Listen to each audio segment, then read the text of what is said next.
সকলো অচিনাকি লোকক আহ্বান জনাম যে যিমান পাৰে সোনকালে আপোনালোকে সত্ৰৰ পৰা আঁতৰি যাওক, আমাৰ ফৰেষ্টৰ পৰা আঁতৰি যাওক। চৰকাৰে কাকো ৰেহাই নিদিয়ে, এই কথা আপোনালোকে মনত ৰাখিব। এতিয়া জাতি জাগিছে, জাতি জাগিব, আৰু এই জাতিয়ে শংকৰ মাধৱৰ প্ৰেৰণাৰে এই জাতিক মহাশক্তিলৈ ৰূপান্তৰ কৰিব।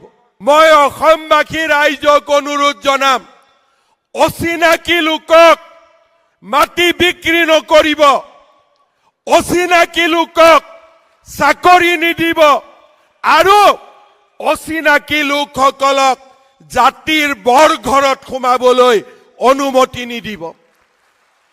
যেতিয়া আমি জাতীয় সংকল্প লম, অচিনাকি মানুহক মাটি বিক্ৰী নকৰো, অচিনাকি লোকক চাকৰি নিদিও, আৰু অচিনাকি লোকক জাতিৰ বৰঘৰত সোমাবলৈ নিদিও, আপোনালোকে নিজেই দেখা পাব যে এটা দশকৰ ভিতৰতে আমাৰ জাতি মহাশক্তিলৈ ৰূপান্তৰ হ'ব।